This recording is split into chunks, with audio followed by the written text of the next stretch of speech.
Hey out there, classical stuffers. This is AJ, and I've got a bit of a special message before the regular episode comes in. We recorded this about 3 weeks ago now, maybe 4. Before we post a bunch of episodes, we like to record them in a batch so we don't have to meet so often. Longtime listeners will probably know that. If you're a new listener, you probably won't, which means that this episode might seem insensitive. We are not talking much about the quarantine. We haven't discussed it. And a lot has changed since this episode was recorded. So keep that in mind as you listen, and then look forward, because as this goes on, obviously I won't be able to meet with the other two guys. Graham is sheltering with his wife, and Thomas with his wife and child, and we can't exactly get together to record very well, and they don't both have the equipment necessary to make a high-quality podcast. So in the coming weeks, I'm going to try my very best to post pretty regular episodes. If I can, fingers crossed, I'm going to try to do them daily. But I'll be recording the Decameron.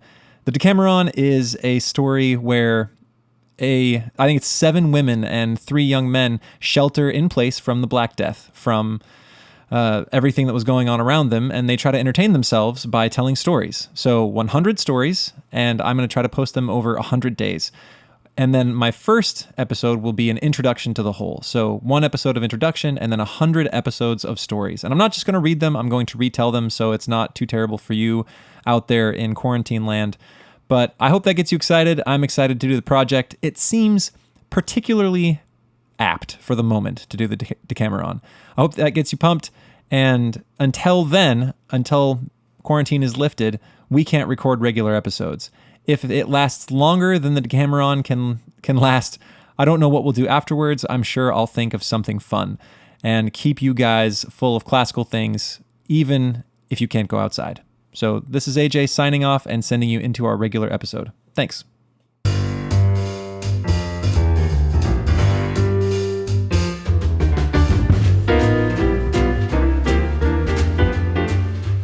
Hello and welcome to Classical Stuff You Should Know, a podcast about old things and books and whatever we feel like talking about. My name is Thomas Magby. I'm joined as always by Mr. AJ Hannenberg. That's Hello. This guy? Oh, stop it. It's so messed Usurper. up. So, okay. And I'm not even going to, okay, and Mr. Graham Donaldson. Sorry, Hi. you still count. Oh, Okay. I thought you were going to do it, Hannenberg. You were going to jump in. You're a I'm not a gentleman. cheater. I'm a Yeah, gentleman. I'm a As rogue. a professional, he only responds to his name. I don't do anything silly on this podcast. I'm a rascal. I'm a Is rascal. absolutely right. Yep. Hey, so today we are going to be talking about book 9. Do rascals shimmy? Is They that, do. you I don't got know. Audience, you missed it. He said, I'm a rascal, and then shimmied his shoulders. This is why we need a video podcast, that would be a right? terrible That would idea. be a terrible No, I think it'd be idea. great. Hey, speaking of book 9 and video podcasts, what do y'all have some like favorite TV series that lasted for 9 seasons? Oh, not Star Wars, that's for sure. Wait, no. I was going to end with saying that our favorite episode 9 thing was Star Wars. Wait, you don't feel that? Wait, what? Oh, I'm sorry. Rise of Skywalker is the greatest. Wait, what? Lightning Star Destroyers from... Yeah. whatever. It was like the perfect movie. It had no plot holes. What do you? It had no plot. I mean, it had no Oh, plots. well, that's It what I had meant to it say. had Sorry. No You- plot holes. It sorry, had no... sorry. Can't like, have holes in a vacuum. That's it. Yeah. Hey, you're fair on that. All right, AJ, I think you are leading us today. Okay, this is the penultimate Plato podcast. Listener, if you're tiring of the Plato podcast, No one is I'm tired sorry. of Suck it. it up. No, I okay. just want to finish. Like, I'm in it. I was like at 5 episodes in. I'm like, I've just got to finish this stinker. So, Rub some dirt in it, get up, brush It's Plato's yourself off, Republic. get Everyone in. loves but it's this. Plato's Republic, and I thought that episode 8. I was super interested It in, was in great. book 8. that Welcome to I book found 9, the wildly book no one interesting. gets to. Yep, book Because they 9. stop at 8. Yeah. Is that, You're like, Everybody- oh, this was really good. Yeah. Okay. So this is book 9, and the first thing I need to talk about is bees. No, So what? if you remember the last podcast Drones?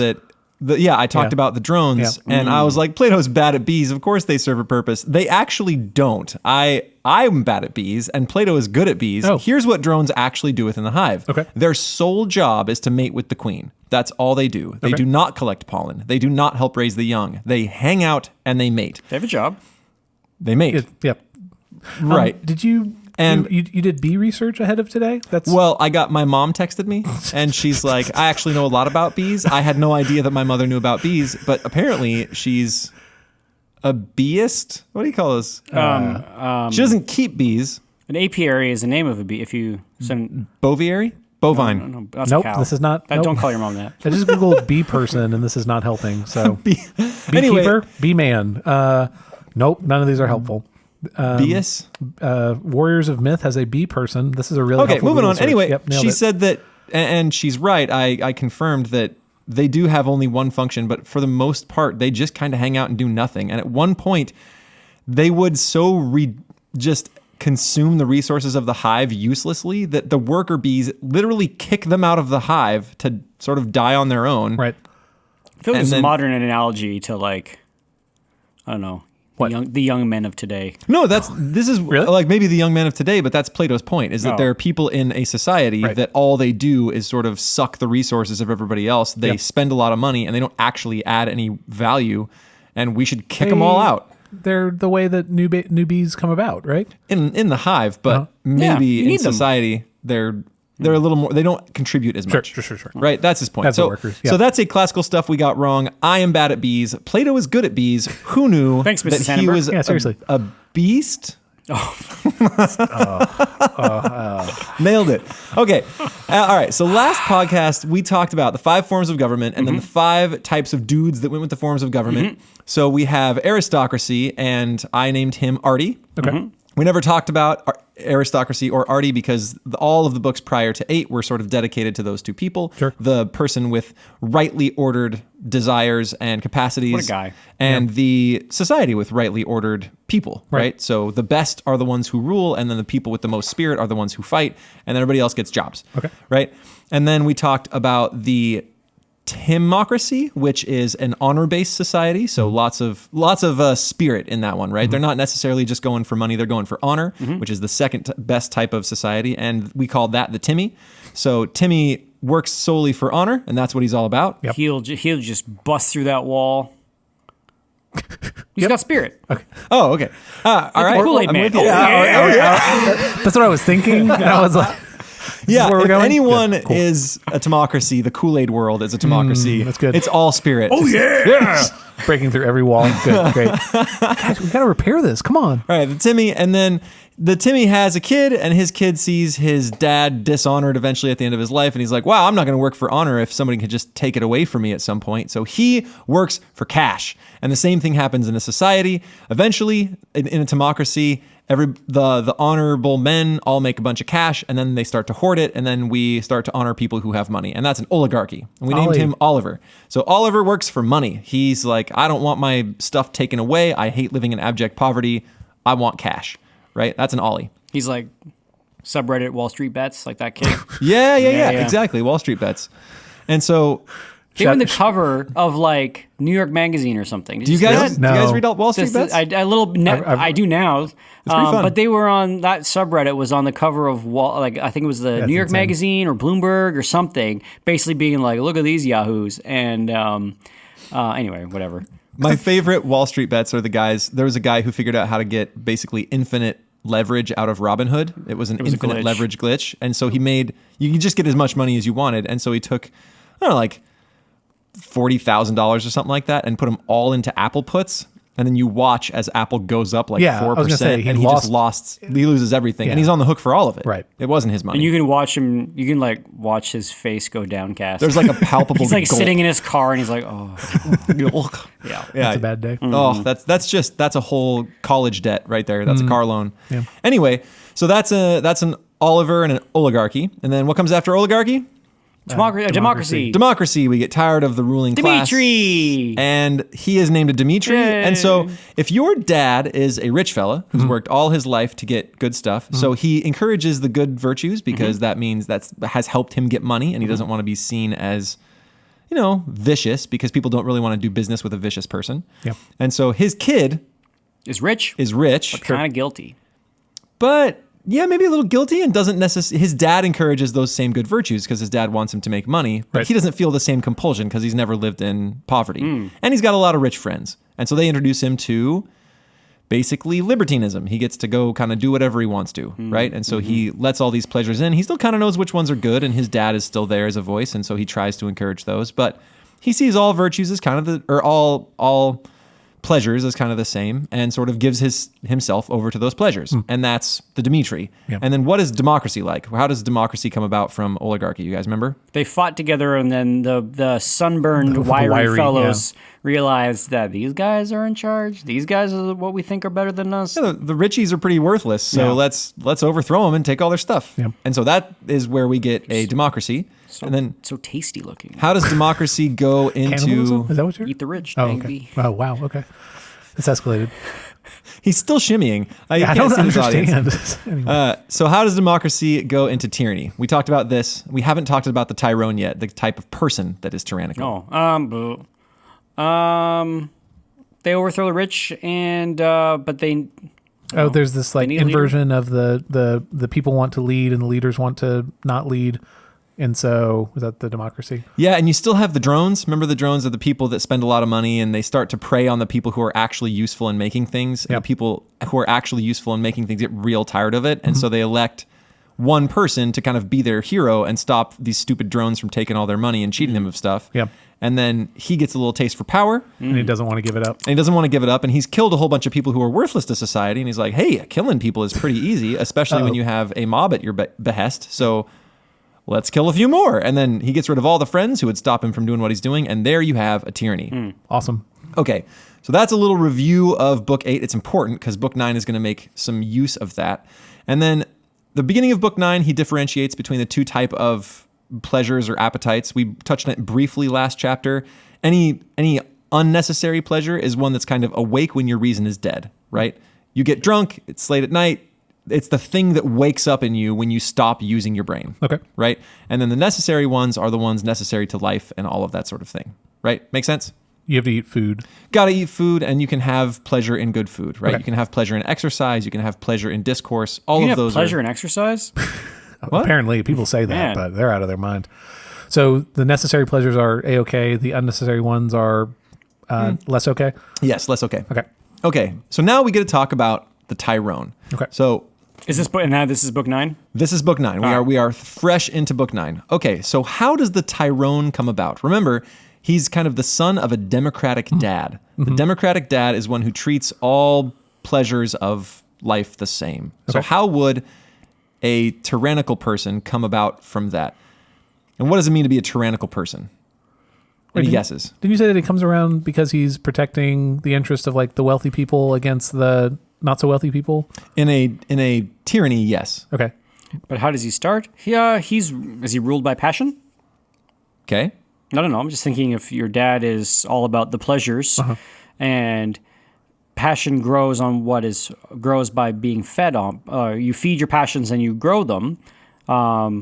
The tyrannical man has a tyrannical soul, so his soul is ruled by his appetites. Okay, great. Yes. Cool. All right, so you kind of nailed it. He's got a tyrannical soul. All right, but see, it's- boys. I was gonna say we And solved, that we solved was it. book Great. 9. No, that's not the whole thing. We talk about Tyrone a little bit, but yeah, you're essentially right. He is brought up in the life of a libertine. His dad treats all passions the same. He grows up with money.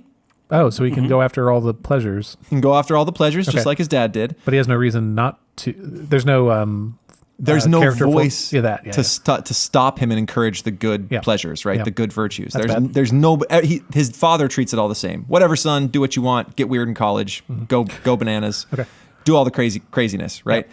And so his democratic dad kind of brings him into the lawless life, and his friends are kind of the same, Yeah, right? okay. Bunch of other rich folks, and as they sort of begin to lose control of this kid, they'll try to set up one sort of passion as the ruling passion, something kind of in charge, right? Wait, explain.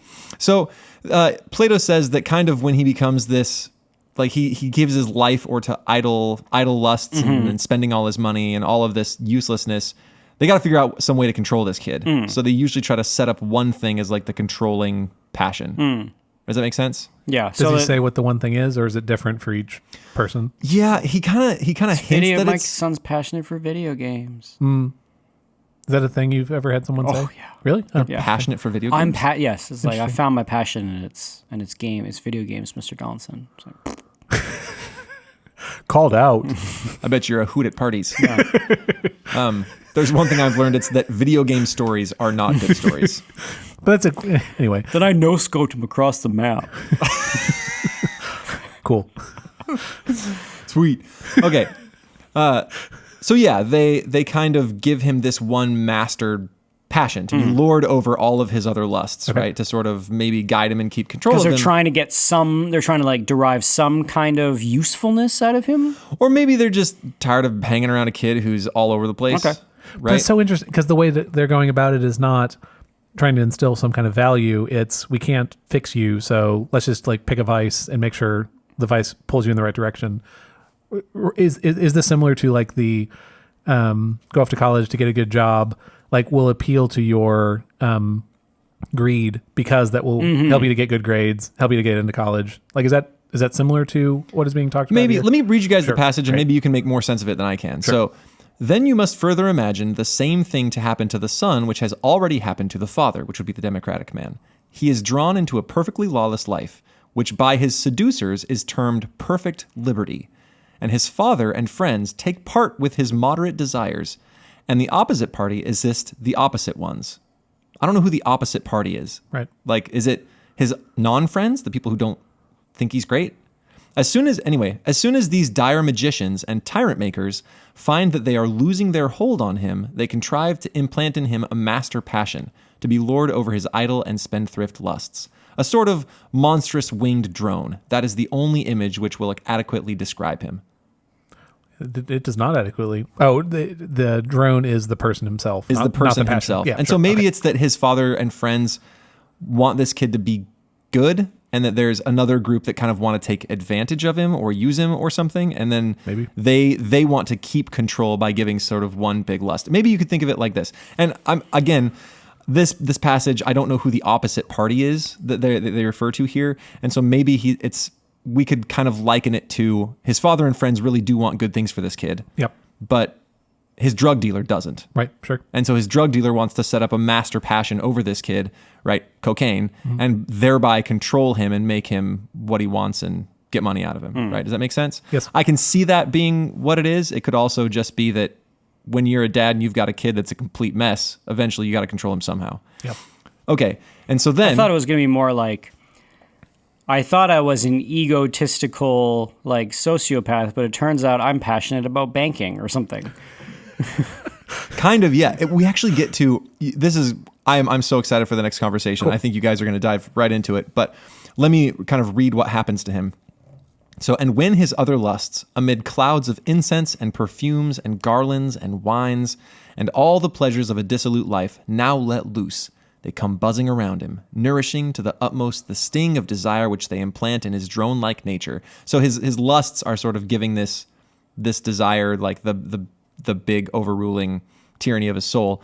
Then at last this lord of the soul, having madness for the captain of his guard, breaks out into a frenzy, and if he finds in himself any good opinions or appetites in process of formation, and there is in him any sense of shame remaining, to these better principles he puts an end, and casts them forth until he has purged away temperance and brought in madness to the full.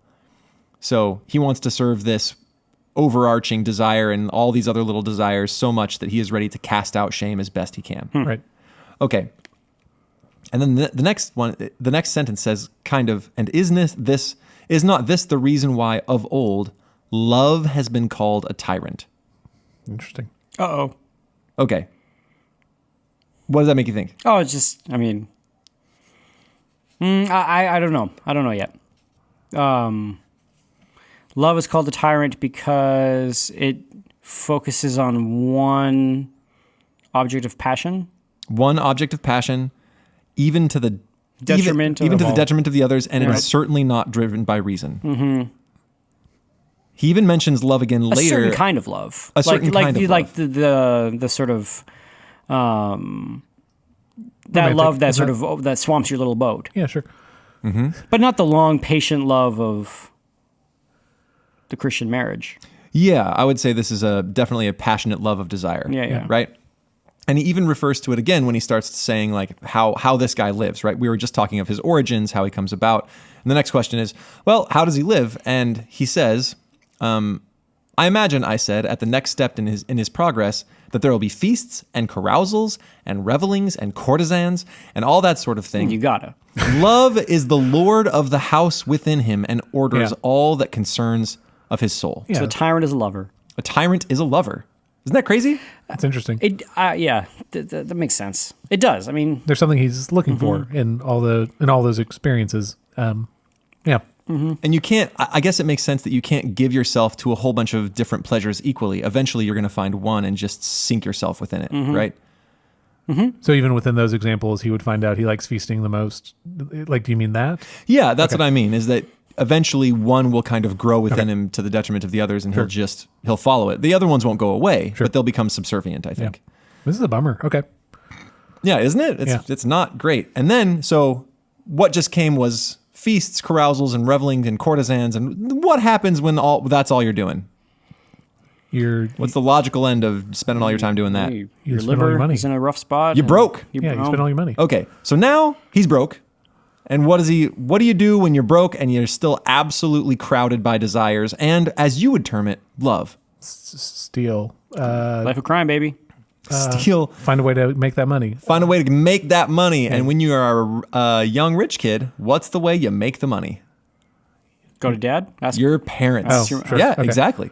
And so he's going to go to his parents and he's going to think like, I'm young, they're old. Why should they have the money more than I have the money? And so you're going to try to get it out of your parents. And if you can't get it out of your parents by Mom, asking Dad, them, I'm passionate about the music. That's good.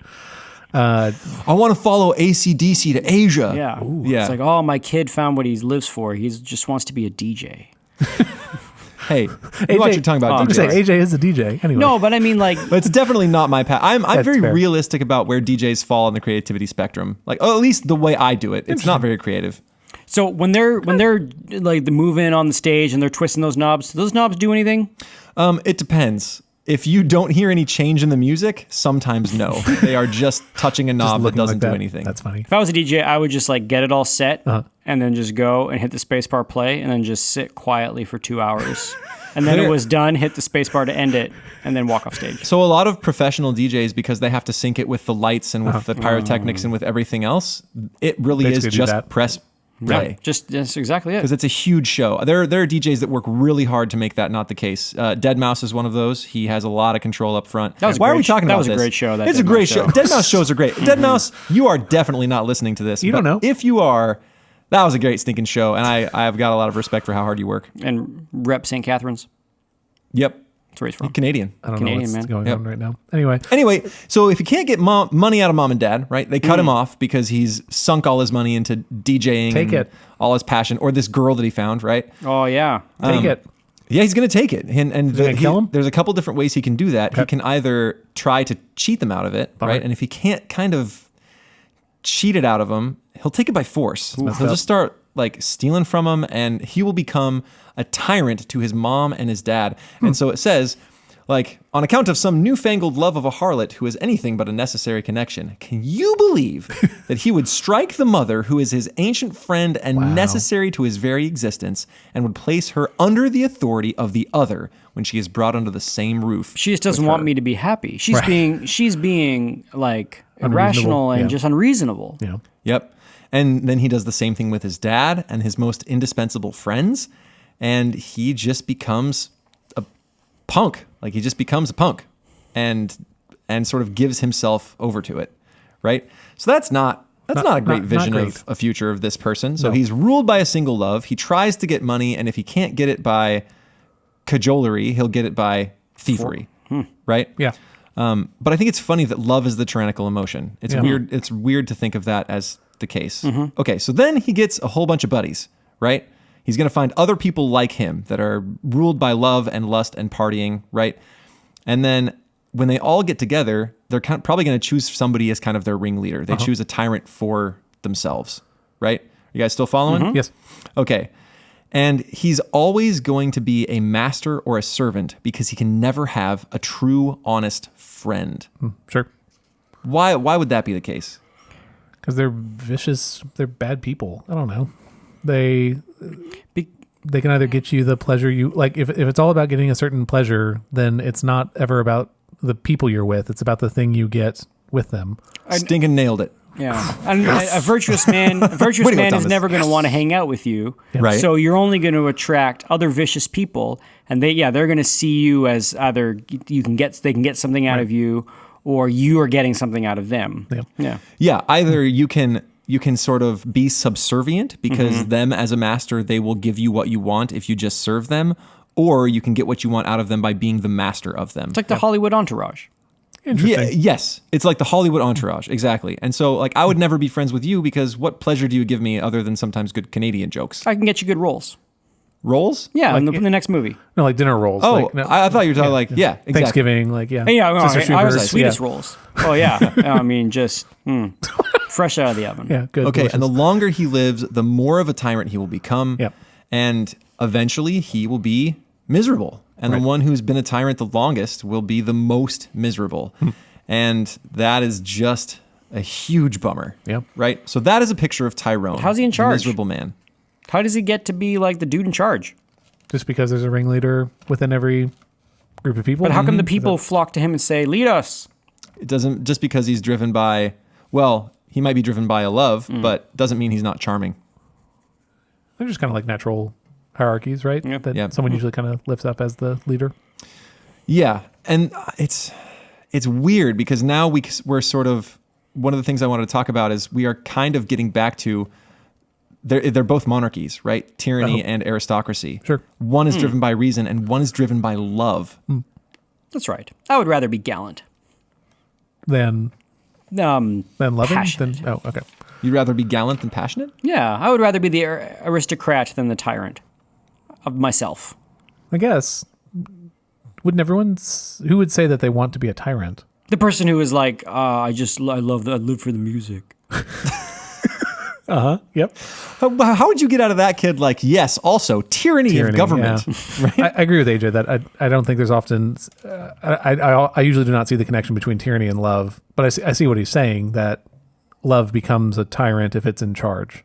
Or I guess passion becomes a tyrant if it's in charge. Yeah, Yeah. It's the controlling. He sees, that he explains away his behavior and that he doesn't need to rule himself because he is driven along by some force that is so much more bigger than him, and he's just got to follow it and just like suck the marrow out of life. Yeah. And, Mom and dad are trying to stop me from doing it. Yeah. And yeah, exactly. And like you just gotta Steal their money.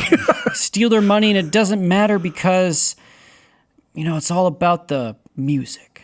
I don't know, like it's like the romantic story. Like it's yeah, exactly. From the outside, it seems really romantic, but he will stop at nothing Exactly. to follow this love that may not be reasonable, and he will damage a lot of people around him. And that singular obsession will mean that all of his friends are avenues to that end, whether he be subservient or be masters over them. Don't let anybody tell you that you shouldn't Can't get your dream. what you want. Get your dream. Exactly. Yeah. That's just the recipe for the soul's tyranny. And we're not saying that you can't have a dream. We're just saying that, like, this guy has put his desire, his one pleasure, above absolutely everything else. Huh. Graham, did you grin because you Well, I was might going to say say, no, that your you dream can't have a should dream? be, I'm going to shoulder the responsibilities placed upon me. That sounds like a Oh, like a bummer? Say it. Say stick it. in say the it. mud. There it You is. go to Okay, parties and everyone's like, I have a dream on be a DJ. And you're like, you know what you should do? Shoulder your responsibilities. I'm going to pour myself a prune juice. I mean, you have responsibility for a healthy digestive system, but Cool. Yeah, that's exactly right. Good. Yep, nailed it. Yep. You're really disproving his point. Oh, That's my great. word. Yeah, good. That's great. Okay. All right. So we're done. We did the 5 forms of government. Okay. We talked about the 5 types of people that come with it. And so he's like, now remember all the way back to the beginning of the book, we were trying to figure out what kind of person was the happiest. Oh, yeah. The thought we were person trying to find who was justice. actually just. Oh, there you go. Or the person who just had the appearance of justice, but still got to do whatever they want to. Oh, Right? I'm seeing it. What is that? Well, the sorry. tyrant and the aristocrat, it's all coming together. So he says, okay, now we have to decide who's the happiest. We've got the 5 forms. We got the 5 forms of people.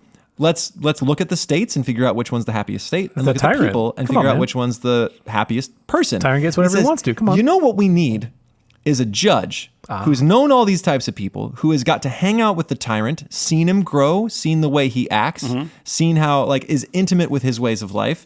That's the kind of good, reasonable judge we need. And then the guy he's talking to, Glaucon, says, that again is a very fair proposal. Good. And then Socrates says, shall I assume that we ourselves are able and experienced judges and have before now met with such a person? He's like, you know who'd be a great judge? Us, boys. Us. Yeah, That's we exactly nailed it. right. Hey, Yeah, ready to good. go. Cool. Okay, so let's begin with the state. Of the types of state, who do you think is the happiest? Would you say that aristocracy is the happiest, the tyranny is the happiest, or anywhere in between? Isn't the democracy the happiest? Because they think they're the happiest? Because everyone's free?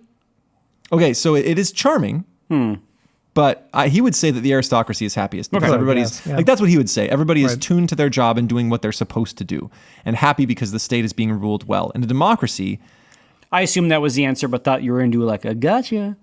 It was democracy. Democracy alone. No, he would obviously say the aristocracy is happiest, and the democracy is troubling because what you want are people who act like rulers and rulers who act like subjects, and it's a big inversion of everything, and nobody is connected to a compulsion to do any sort of tradition or obligation to the state, and everyone is given to their own passions. And so he would say that's probably not a very happy state. Sure. Everyone thinks they're happy and feels like they're happy, but it's not truly a happy place. Gotcha. Obviously, the worst one is tyranny, right? Sure. Everybody's a slave. Right. Everyone is enslaved in a tyranny, and it's miserable. And even the worst bit is even the tyrant is miserable. Right. He's having a bad time too. So the Tyrone is obviously the worst of people because his best impulses are enslaved by the worst. Sure. He has the soul of a slave. There is a gadfly in him which compels everything he does. He is a slave to his passions. You guys have heard that phrase before. Slave to his passions, right? He's the worst. And then the arty, the aristocrat, would be the one whose best parts are the ruling principle of his soul. Doesn't mean he can't have pleasures or have passions, but they are ruled by his spirit and his reason, right? When we say So is this, this like Cato? maybe, yeah. When we are saying this, are we saying the aristocrat within the aristocratic society is the happiest person, or everyone in that society, because they have their place, is happiest? Everyone in the society would be happy, ideally, but the aristocratic person is the happiest type of person. Right. He's ruled on the inside. Yeah. He says, but one thing you're forgetting is that the worst state to be in, the absolutely worst, Tyrant. is when you are a tyrannical person who also happens to be a tyrant. Like you're a Tyrone who actually did it and got to be a tyrant. Right. So what would be unhappy about being a Tyrone in the position of a tyrant? What can you guys enumerate the things that could make you unhappy? So I know I'm asking really guiding questions here. Not only are you controlled by your own passions, you also have to like deal with stuff. You're like in charge. You got like people talking to you, and you gotta like work out sanitation commissions, and you have all you have everybody who wants to like cut your head off, and you gotta watch your back, and you just want to be left alone so that you can do your passion or whatever. Yeah.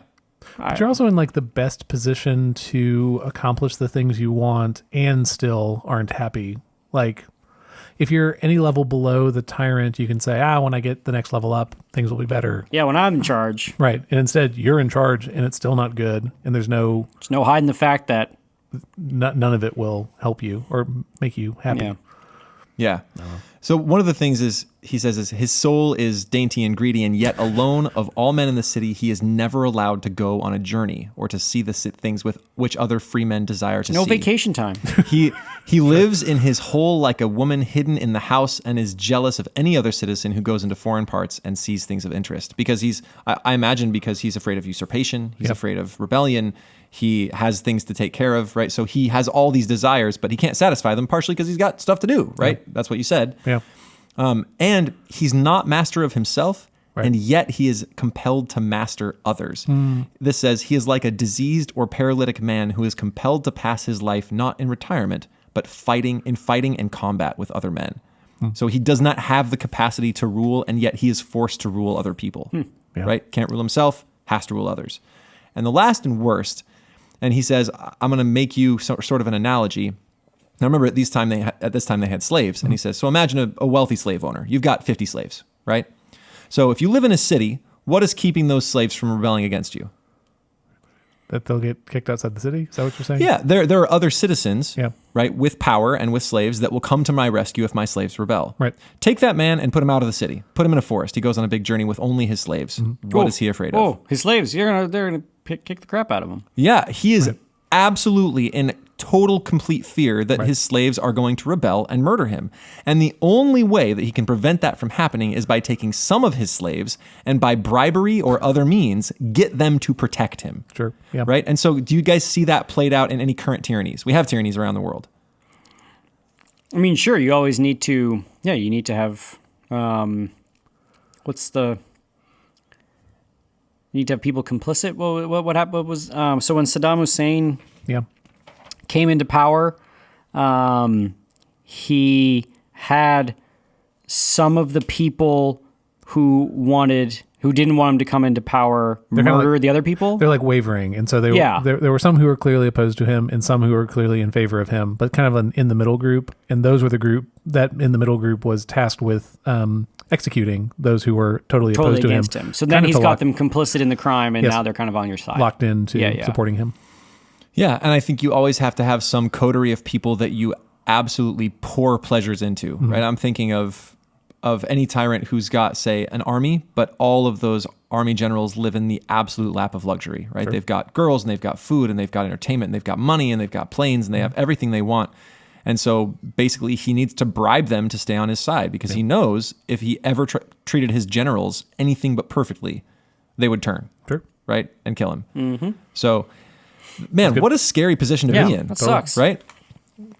That's terrible. Okay, so that is the first proof that the just man is happier than the unjust. Sure. Right? Oh, okay. So we've gone on this whole journey. To come back to that question. Okay, that's funny. So that's our first proof. Our first proof is that the tyrannical man is having a terrible time and that the tyrannical tyrant is the most unhappy of men. Of all of them, yeah. Right? Okay, proof number 2. So we're leaving behind Tyrone and the crew. Okay. So if there's 3 different kind of divisions of the soul, there's reason, there's passion, and there's appetite, you can sort of say there's 3 different types of men, right? Some who want honor, some who want knowledge and truth, and some who want all the other base pleasures. And those guys, he says we can kind of simplify it because to get the pleasures, you got to have cash. Right. Most of those pleasures require some sort of money, right? If you are addicted to sex, you're going to need prostitutes. If you are addicted to money or to food, you're going to need money to buy food. So he says, really, those people generally just want money. Okay. All right. So which of the 3 gets to enjoy the most pleasure? Like gets to enjoy the pleasures of the other 2 the most. So the guy who wants honor, can honors be enjoyed by people who want money and by people who want truth? Like, will they get any portion of the honor pleasure? What about the guy who wants money? Will he have any pleasure in the truth? Like, who gets to enjoy the most out of all 3, right? From the other classes. The reasonable one, the rational one, the wizard. Can you explain why? Because he can probably also enjoy money for what it's for as far as it can take him. Okay. He can enjoy his pleasures, but not be driven by them. Sure. He can probably also enjoy honor, but I don't know. Because if I'm hearing, so like the appetitive one always wants more. So however much money they have, they always want more money to then go buy more sweet sauces or whatever the thing is. The spirited one will always want more honor than they have, and so they're never pleased with the honor they have. Am I getting at this right? And then the rational one will just see that what they have is what they have. Like it'll be an accurate view of... Or you can lose your honor, but you can't lose the things that you've learned, the knowledge. I think you guys are probably right in a lot of these things. Just he not says this that... one. No. Oh, okay. I just don't think he notes them. Sure. So he says the lover of wisdom has a greater advantage over the lover of gain because he can experience both. Yes. Right? Whereas the lover of gain can't necessarily love wisdom. Yeah. Right? What about the honors? And he says, well, all 3 are kind of honored in proportion to which they attain their object. Right? The person who wants knowledge is honored as he gains knowledge. The person who wants honor is honored as he has like military victories. But he has to, and he's always dependent on other people's views of him. So he kind of is concerned with shaping how people see him, or he could lose it through no fault of his own. Yeah, sure. So he's not on firm footing. And the one who gains money might get honor as he gains money. I think we've got CEOs, right, who gain honor as they gain money. So all 3 kind of get honor. But the person who gets to be the best judge is the person who actually has reason and has truth, which is the person at the top, right? And he can enjoy those other honors for what they were. If wealth and gain were the criterion, then we would praise or blame, then we would like trust these other guys. But it's not. It's reason that gets to judge between them, right? And so that's the best one. Okay, so these guys pretty much, like you guys pretty much had it right. The guy at the top gets to enjoy the most of all 3 and gets to enjoy them in proportion as they're supposed to. Whereas the guys at the bottom don't necessarily, like a lover of gain doesn't ever necessarily get wisdom. A lover of honor won't necessarily ever have money, right? Or ever have wisdom. The lover of wisdom can get the best of what he wants. If he's really smart, he can get money if he needs. He might get honor as he desires it, that sort of thing. Cool. As opposed to So then, does this also tie in with the government systems that the tyrant will always be wanting more, but can't necessarily achieve it? Is that interesting? He doesn't actually speak to that at all, okay. right? Okay. This is just a sort of quick second proof. okay? All right. The third proof is, I find it really interesting. The third proof is that the people that aren't at the top enjoy only shadow pleasures and not true pleasures. What's that mean? It's okay. He makes it really, really complicated. Plato? Yeah. There's this huge complicated thing. And he says, okay, so if you, all right, hold on, let me collect my thoughts here because it's kind of complicated. Okay, so say if you are, say, starving and you are in pain, you're like, oh man, you know what kind of a pleasure it would be to just be released from pain, right? And so once you are released from that, you get a little bit of food and your hunger goes away, you think you are enjoying a pleasure, right? But really, it's just the alleviation of that Of pain. pleasure, of Interesting. pain. And Okay. if you have never experienced that pain, you would not call regular everyday oatmeal a pleasure, right? Gotcha. Not necessarily. And then say you are enjoying like the greatest pleasure ever. You're on a cruise. You've been on a cruise your whole life, and then all of a sudden you're not. Not in the last couple of weeks, but yeah, yes. Yeah. Why did I pick cruises? It's funny. You're playing racquetball. I stinking love There you go. racquetball. Okay, cool. Right? You're playing racquetball, and all of a sudden, the gym shuts down. No more racquetball. That you would experience that as a pain, Right. right? Whereas it's not necessarily a pain. It's just not, right. It's just the loss of pleasure. of a pleasure. Right. And you can have pleasures that aren't dependent upon the loss of a pain, Okay. right? There are pleasures like, say, in discourse, right? I guess that would be maybe the loss of loneliness. Exercise, right? Graham's making faces. We're not sold on this one, but you're saying exercise can be pleasant. There are pleasures that aren't And necessarily dependent upon being alleviated from some prior Suffering. pain. Okay. Sure. Right? He says, taken as an example, the pleasures of smell. Sure. I was Right, about to if I say, sniff yeah, a flower. can't you, if you tasted something very delicious, it's not like I've been alleviated, I've been alleviated from like gross from the pleasures. boredom of my mouth taste. Yeah. Okay. Good use of mouth taste. Thank you. you. Okay. Now, What does your mouth taste like? It just tastes, it's not a pain. No, it's not. Sorry. That's fine. Oh, okay. So now you have to imagine. So imagine that there is in the cosmos sort of like a lower region, a middle region, and an upper region. I'm imagining it. You got it? You got got that? So say if I went from the lower region to the middle region, do I feel like I've attained some awesome pleasures? Yeah. Yeah, I'm feeling pretty good. I'm way high off the ground, you guys. It's crazy up great. here. Seriously. Especially if I'm looking down. What, righteous? Crazy. What if I go from the middle region to the lower region? I feel like I've lost Bummer. something. Yeah, seriously. Bummer. I have fallen into pain. Yeah. If I keep my eye firmly fixed on the ground and I go into the middle region, it is possible that I fancy myself in the highest possible region. Sure, Does that make totally, sense? yeah. I have reached the attainment of the most pleasures. I'm as high as you can go, guys. Sure. Phrasing. Okay. Yep. Crushed it. I'm high as a kite. Yeah. And so I hit the kite level. Cool. And then I'm looking down and I'm like, man, you guys, I really made it. If I never look up, I don't know that there were higher pleasures to attain to. Okay. Right. And then he goes and so keep imagine the three levels. Yep, got right. it. Imagine sort of the middle way. Okay. Now you have to answer, is it better to have pleasures that are connected to things that can disappear, things in this lifetime connected to, say, like the body, say pleasures of food, right? Connected to the imperfect and the passing away? Or is it better to have pleasures that are connected to the very essence of life, the things that are immaterial and eternal? Second one. one. The Right? second one, yeah, It's gotta be I that want one. the- Obviously, Plato Okay. likes that one. Cool. I think that maybe our modern minds might take beef with this, but the notion that the eternal was, in essence, better than the transitory was definitely a Plato's time thing. Sure. Right? Things that didn't go away were eternal. They were better. They were the very purest form of things. They were pure being because they couldn't die. Superfood. Sure. Right? They're pure. They're the essence, right? Because the essence can't pass away. The essence of chair, the essence of life. Essence of life never goes The away. essence of water. Yeah. So it's better to have those Thank you. things. Essence. Thank you. Did you guys just got Zoolander? Yes. did. Yeah. So it's better to have that kind of pleasure. Now, that is the highest type of pleasure, right? And it's connected to purity of knowledge, right? Okay. The things that are abstracted from man, the things that we don't necessarily get to experience, the eternal, because we are transitory beings. That's the highest. Okay. But if I don't know that's there, if I don't have the wisdom to reach that, say I'm an honorable type of man, I can only attain to the middle level of pleasures. They are transitory, They are passing.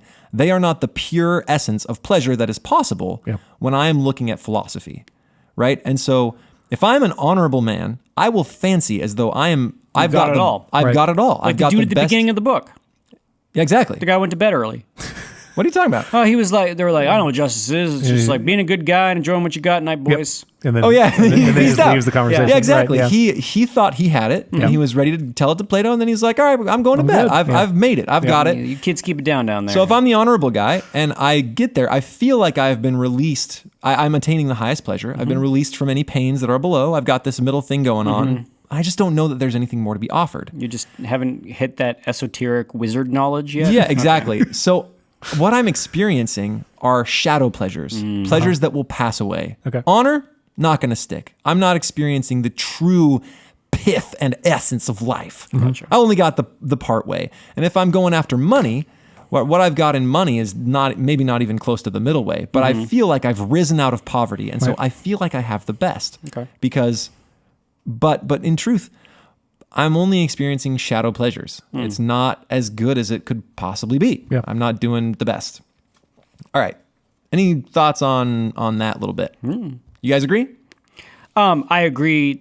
Yeah, I mean, No, I mean, yes, but don't you think pottery is like the chief end of man? I thought, like, don't we take issue with the philosophy as the, like, it's kind of a circular argument if you put philosophy in the top category and then say, if you're not in the top category, are you inferior? Like, isn't there a circularity to it?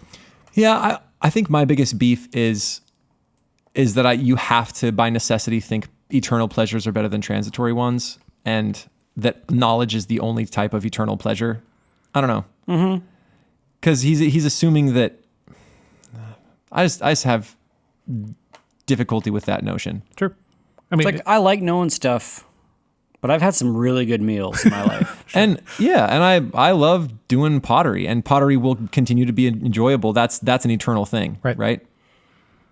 I don't know. I mean, at least in the Christian understanding of the hereafter, we have feasts. So it's not just like you have to leave all these temporal things behind and just like love pure thought. Yeah, it by necessity kind of devalues everything that is human and transitory, right? We can only love things that are eternal because that's the true essence of being. Well, the thing is I don't know. I feel like I am alive. Isn't that the true essence of being, right? yeah. I lay hold to it, even if it's for a little while. It's not like I have any less being than anything else right now. I'm as alive as the stars are. In fact, I am more alive. And I think Plato would say because they are eternal, or at least in their conception, the stars were eternal until they saw a supernova. Right.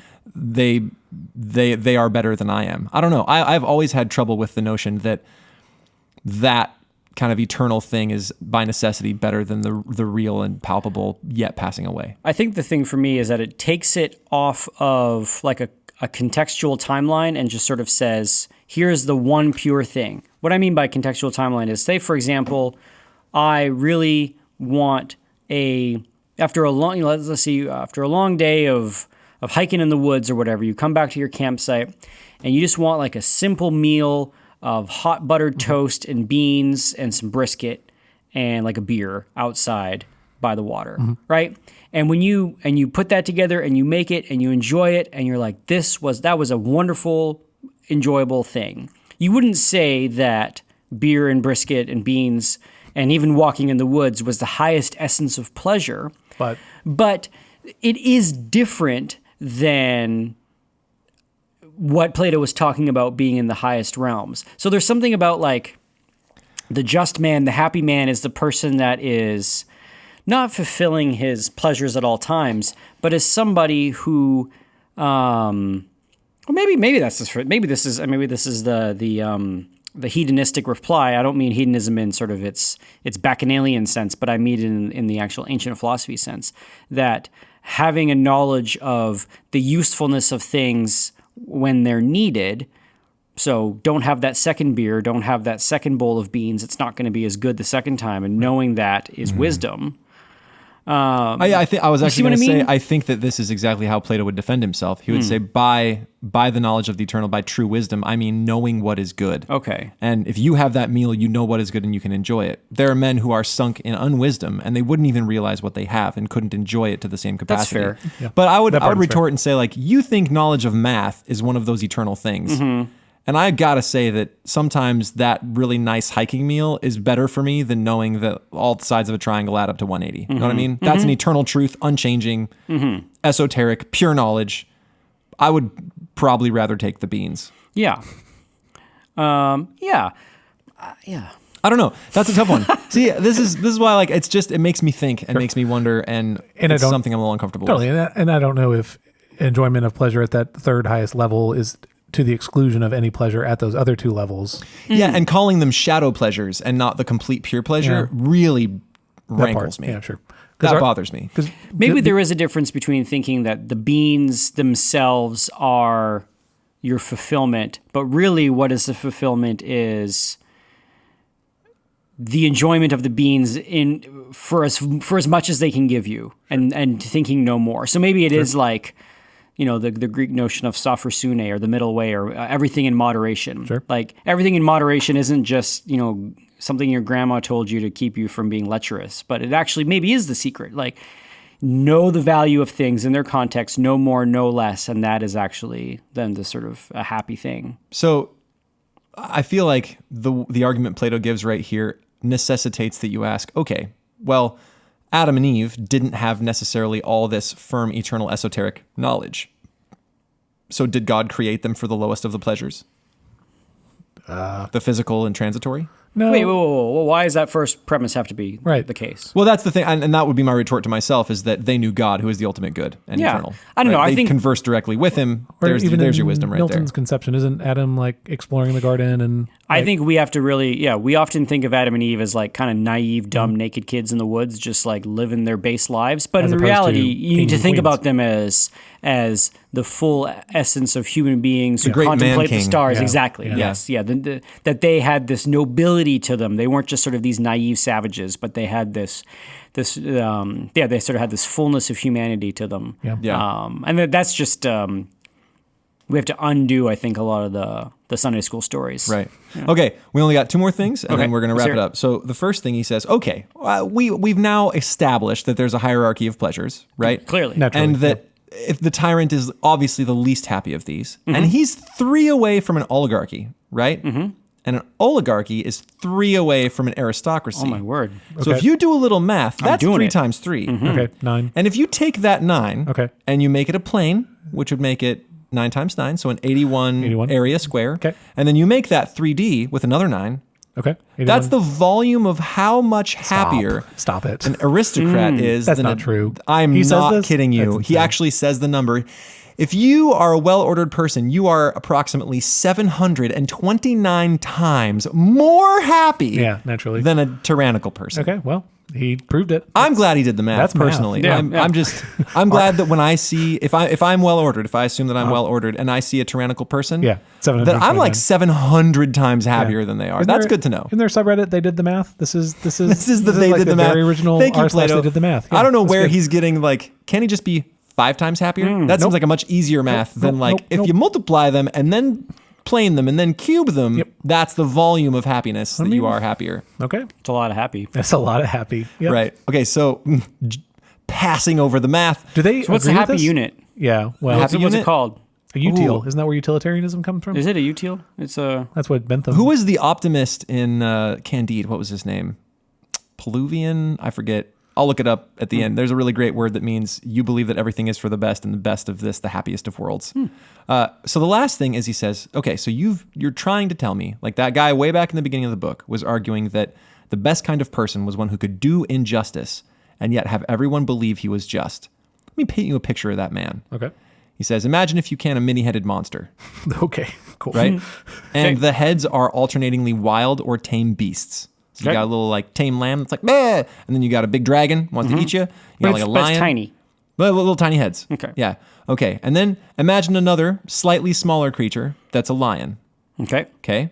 And then imagine another slightly smaller creature that's a man. Okay. Okay. Now take those 3 figures Okay. right? The many-headed beast, Okay. the lion and the man, Okay. and stick them all in a giant man suit. Okay. Okay. Okay, it looks pretty good on the outside. Okay.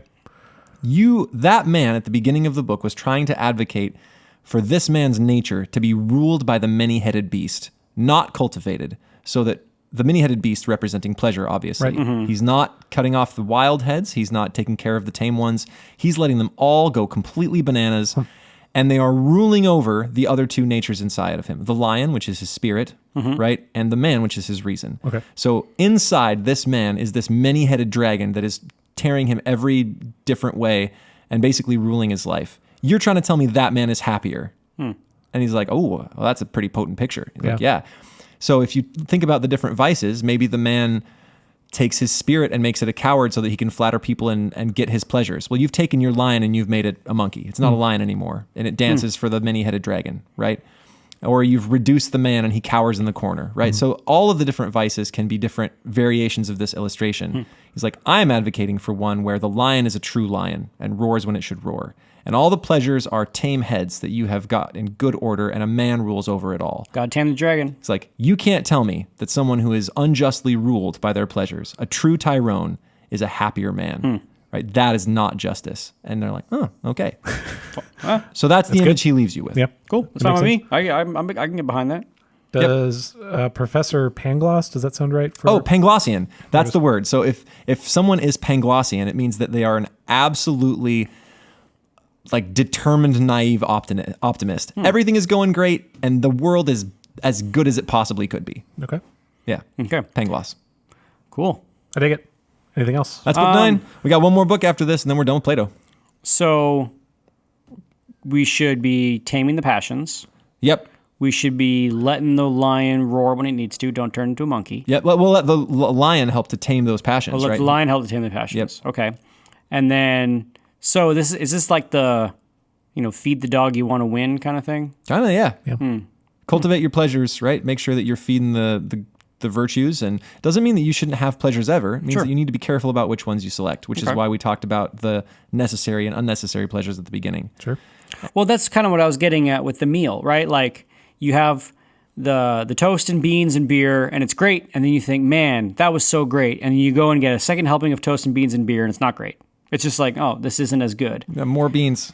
And it was like you were hoping for it to you were hoping for that situation to come back, but it's not going to because the context has now changed.